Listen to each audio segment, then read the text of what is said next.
I'm surrounded by American Girl dolls, but nobody can see that. Nobody can see them. No, nobody can see them. So I guess we'll go ahead and get started with the conversation here.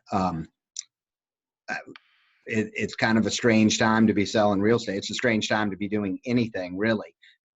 So I'm glad we were able to get together via Zoom to kind of record a conversation, a podcast, if you will, about what our experience has been like in the housing market, which is, no different than anybody else, experiencing a lot of disruption, but still finding ways to move forward. And I kind of think we should just talk about what that experience has been like, not just for us, but for our buyers and our sellers. And, the conversation really, I think, becomes about who needs to move right now. That's the big question. Not necessarily looking to encourage people to move, but to help the ones that don't have a choice, that need to go somewhere and go somewhere soon. Shane, what have you been up to this week? Well, it's certainly been an unusual week, an unusual couple weeks in the world of real estate. Like everybody, we're trying to adjust to our new, I don't know if this is our new normal, but there are still folks that need to buy and sell real estate for different reasons.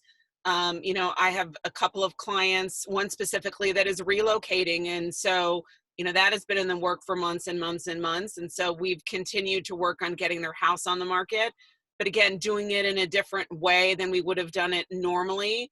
And understandably so as sellers, they want to, we've had a lot of discussions about who would be coming and going, open houses, which by the way, we're not doing traditional open houses. I think absolutely not. Yeah. That is not a good idea. So talking about different ways for showings and virtual open houses.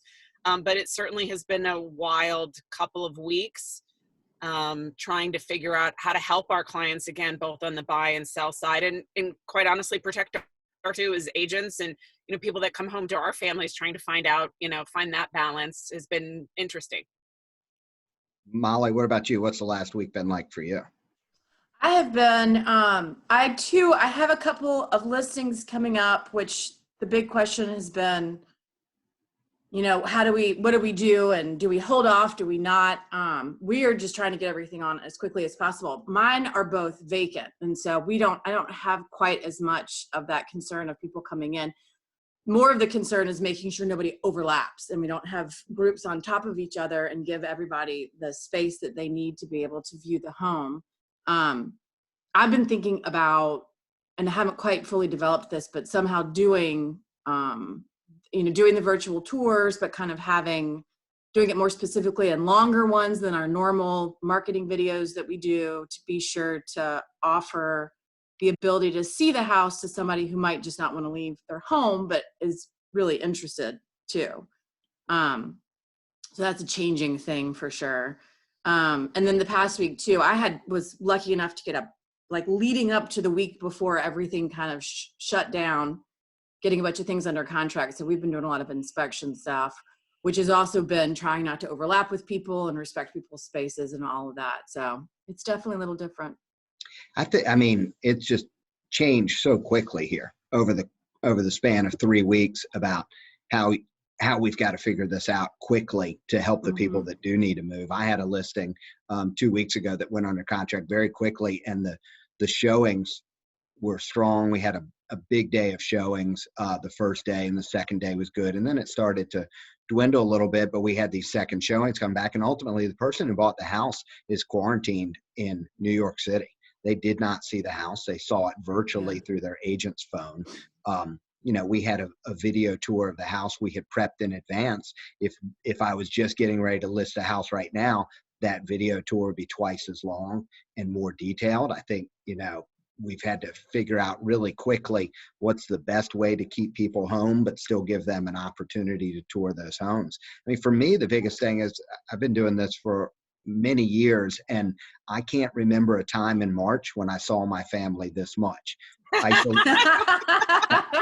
Isolation aside, I think normally we're using the term spring market every single day. We're in the spring market. Those few weeks leading up to Easter and spring break, and then a small little pause while people are on spring break or celebrating Easter with their family.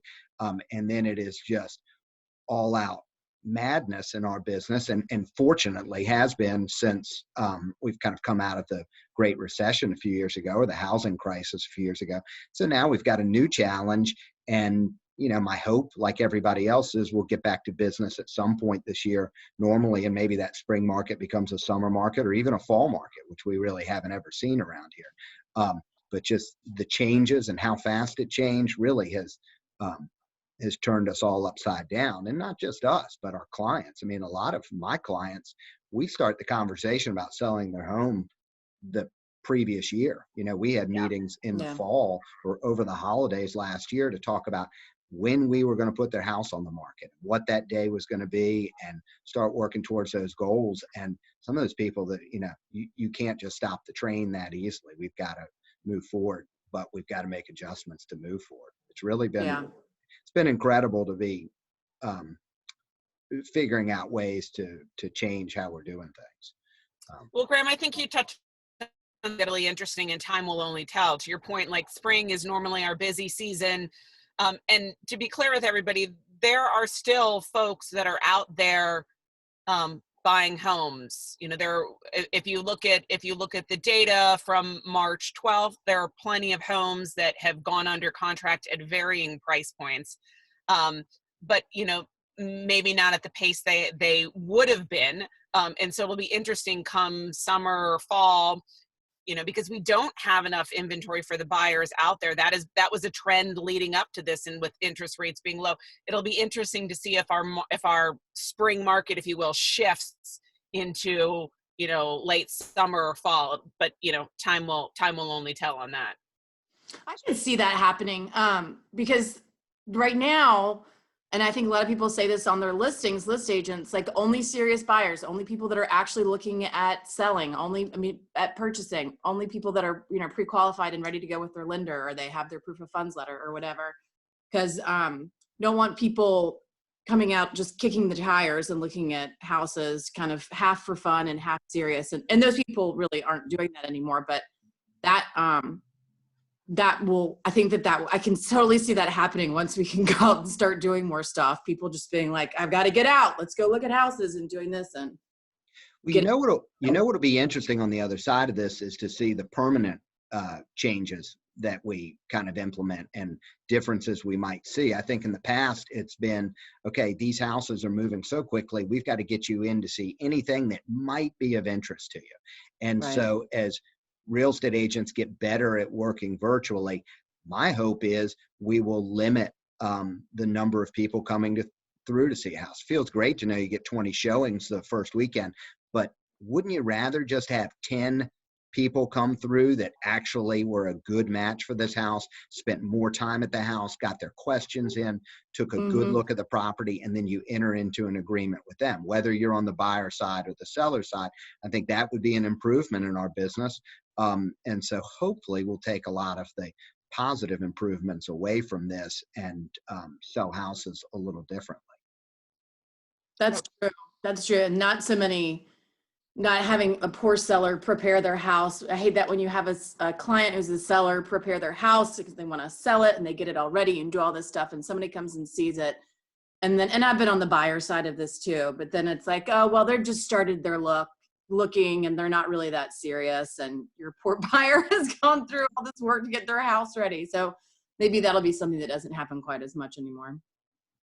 Yeah, I agree. I'm curious to know from you two, we all agree, don't list your house for sale if you do not need to. Let's move that down the calendar. We can do that if there's not a reason that you have to get it on the market right now. So how are you helping your clients virtually? Staying away from them and staying away from you, but still helping them prepare for that down the road when the economy's changed, the landscape of the healthcare environment's changed, everything's to a place where we feel good and comfortable again. How are you prepping buyers and sellers right now? Staying in contact. What are you doing to help them? I'd say just staying in contact with people. I mean, that's an unknown, like when that's going to happen and what that's going to look like. I don't think that any of us really know, but just staying in touch with them and keeping engaged. And it's kind of the best thing for me I do, because I don't have like I say anyway in real estate, I don't have a crystal ball. Like, we don't know where this is going to land. Yeah. I have a little bit jokingly and a little bit seriousness, for folks that are, whether it's, 6 months or even a year from now, that are going to be putting their home on the market. I have done a couple of FaceTime walkthroughs to talk about things that, especially where people have a lot of time in their house, a lot of downtime right now. This is a great time for those like Come Handyman special projects. If there are things that that you are going to need to be doing in the next 6 to 12 months, and you've got the free time and the skill or ability to be able to get some of those things done, whether it's painting rooms that that you're going to need to paint, certainly working on the yard, like all those little things that that you're going to need to get done. Talking to clients about, start working on those now if you've got the time to be able to do that. And so with a couple of folks, they have led me through their house, that maybe one instance I haven't been in and one that I have, but kind of talking through things as we walk through the house about things that they can get started on now in preparation for what's to come, get us a market, again, 6 to 12 months, just like we would normally do now, but we would be walking through and making a list for them. But now they're kind of walking me through via FaceTime.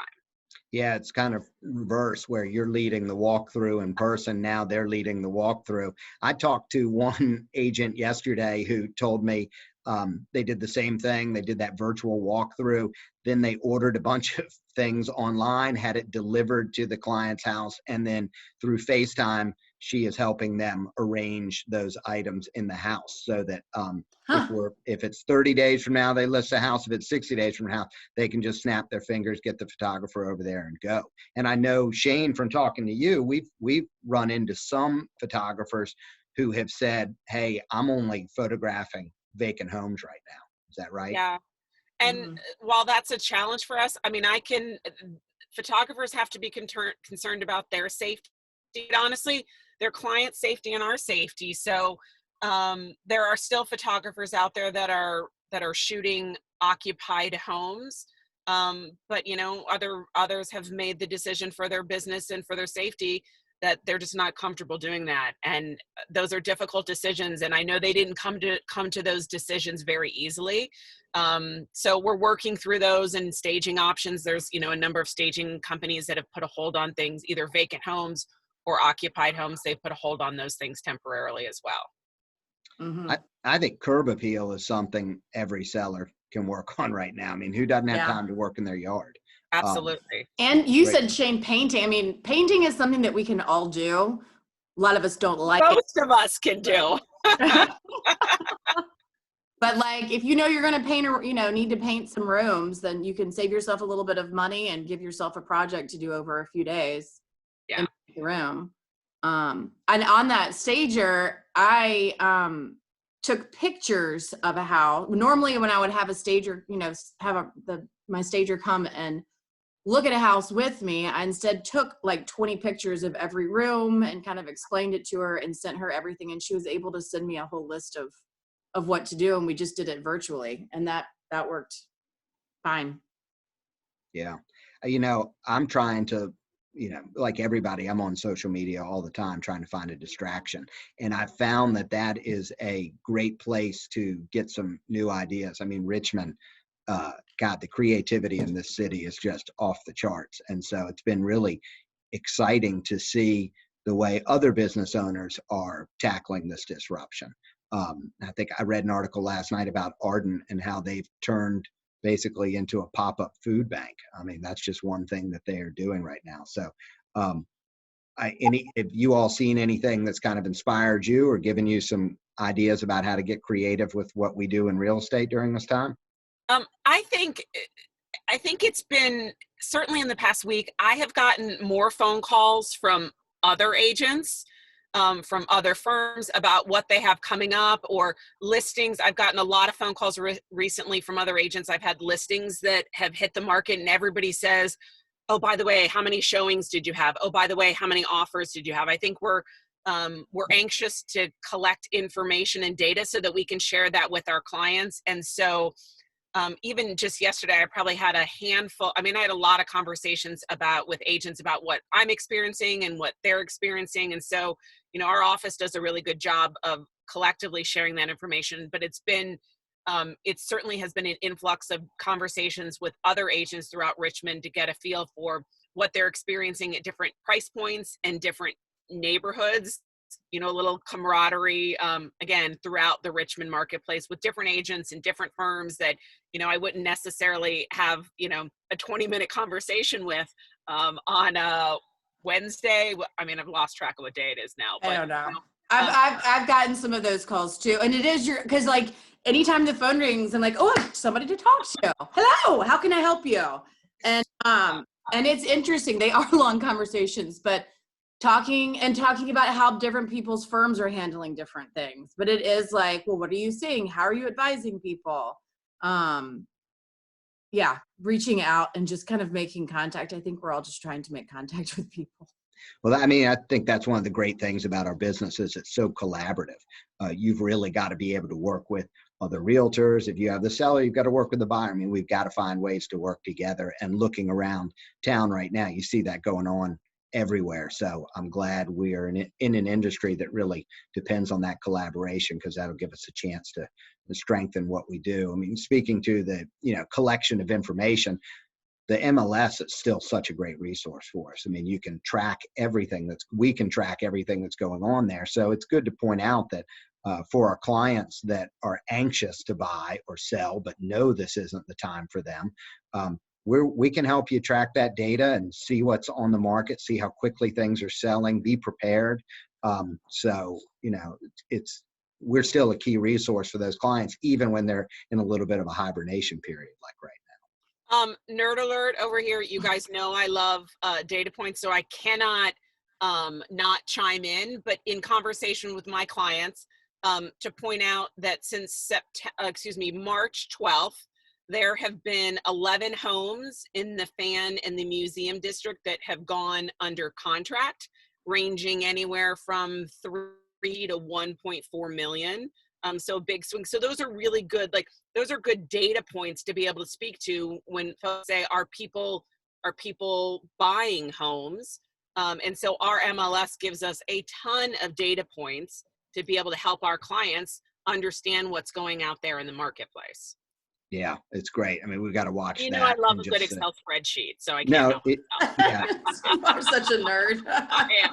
Once we get better you at color this, code it too? Not yet, but that's coming. I got a little free time coming up. Right. once we get better at this and learn how to share our screens, we'll definitely look for you to bring a spreadsheet to the next podcast. Everybody gets excited about a spreadsheet on a Zoom call, right? Nothing's said to the next time like talking numbers. Mollie, what do you got going on the week ahead? What's coming up for you? The biggest thing is, well, I've got, like I said, there's 2 listings.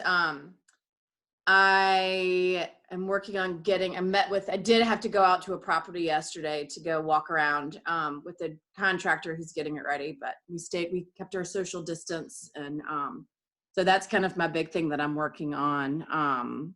That's out River Road corridor. And then I have got a closing that's gotten a little bit fouled up because of these layoffs. I mean, I think that's something too that's affecting people. Hopefully, I think we're going to be able to pull off the closing. It'll be great, but there are young first-time home buyers who are affected by this or in the restaurant business. And so many of those people have lost their jobs or are furloughed. So I'm helping them get through that process. And again, I think we've figured out a way that I think we're gonna be able to get them closed next week, but those are kind of my 2 big things. What is it like when you show a house to somebody? Have either one of you, I mean, I know I've done it a little bit, but what are you taking with you when you show a house? How are you keeping a distance? There's been some really great conversations in our office about what people are doing. Either of you have an example you want to share? I've got gloves, ironically, from an auto parts store, but I've got latex gloves that I use and provide those to my clients if they want, and try to separate ourselves literally by a floor. So when I try and get to the home just a few minutes early, have the door open, cracked, so they can come in, and I'll head upstairs, and then they can check out downstairs and then flip flop. So trying to keep as much distance as possible. It's easy when you've got a 2-story house, but if you've got like a, 1,200 square foot, rancher, that gets a little more difficult. But trying to stay as far away as possible from our clients in the home. And, certainly like normally I'd come in and I turn all the light switches on, like whatever the situation with the lights, like that is the situation that will stay. I'm not touching light switches. I'm clients not touch light switches, again, for their safety, as well as the folks that are selling their homes. So gloves and distance. I think one thing I've done that's worked well is getting there early, opening up the house, using Clorox wipes, having hand sanitizer with me, making sure the door's unlocked and open, walking through the property, really trying to focus on vacant properties more than anything for buyers, but getting through there. A lot of the listing agents, ours and from other firms, have been great about making sure all the doors are open before showing so that the clients can walk through without touching anything. That's key.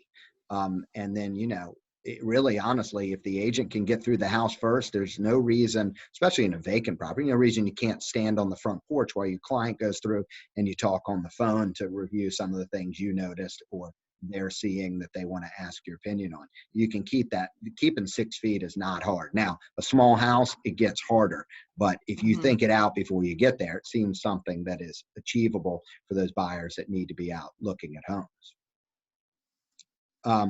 So we're kind of getting to the end of when I think anybody's going to continue listening. Do you think? Have we kept them this far yet? This is not one of those hour and 25-minute podcasts. This is one of those 20-minute podcasts. So before we go, I am curious, where is everybody coming from today? I'm at the office. I had to come in to process. Mentally? I'm in my car. If you can't, I am in my car outside my house. You're looking at a fan alleyway in the background. It is the quietest spot that I could find this morning. Gotcha. I am in my living room and you can see all the way through, in my house in the fan, and my children are plugged into devices. I was going to say in different corners. So quiet. Yeah. A lot of iPads. Yep. All right. What is iPads and snacks. What is the one thing you are most looking forward to over the next week? I love the dead air. You can't even make something up. I mean, I can make it. I've got something, but it's not real estate related.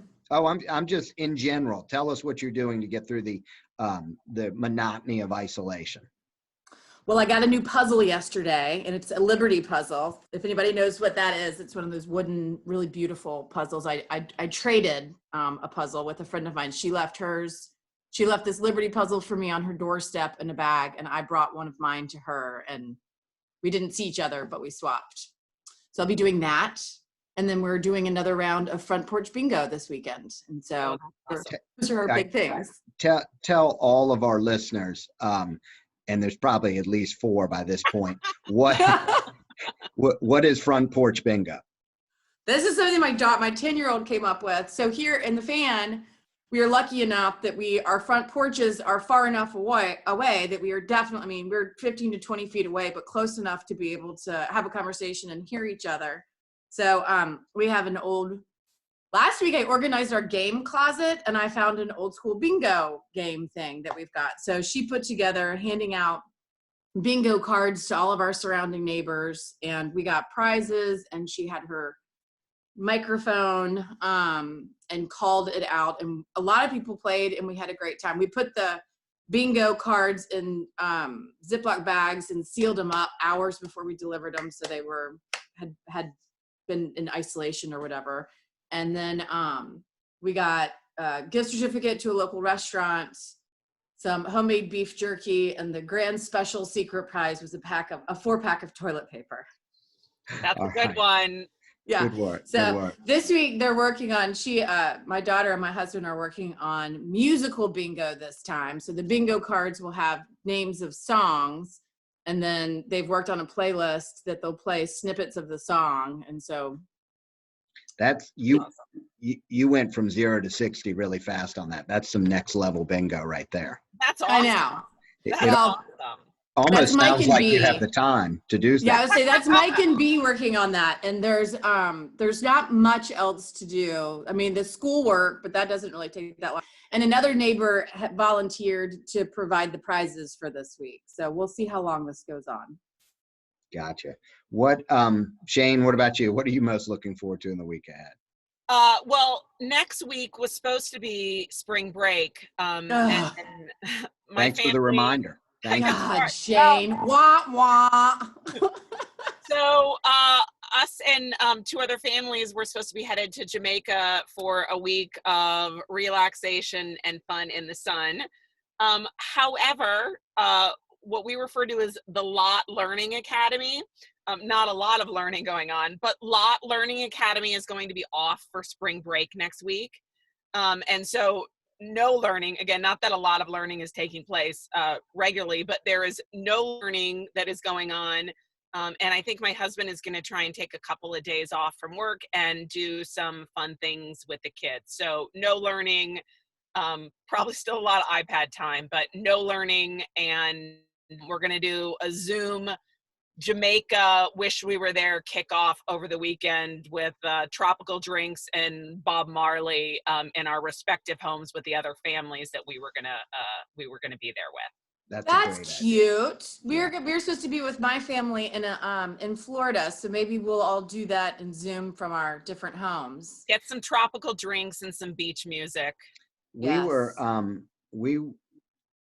we had 2 big things planned. One, going to visit my parents to celebrate Passover, which fortunately no one is trying to have Passover via Zoom. And then the second was to go to New Orleans for a few days with our kids, and they were really looking forward to a swamp boat tour. But we've got kind of a drainage creek down back behind our house, so we might crawl down there and look for an alligator. We'll be fine. Graham, you guys can make, well, for you and Cameron, you guys can make hurricane drinks. You could try to make beignets. Oh yeah, beignets. You could try to make beignets. That is true. There are a lot of things we could try. So next time we check in, we'll have to see what all of us actually accomplished. Yeah. All right. So we might as well wrap it up now. I appreciate both of you making time to be here. And anything else you want to say before we get out of here? Be safe.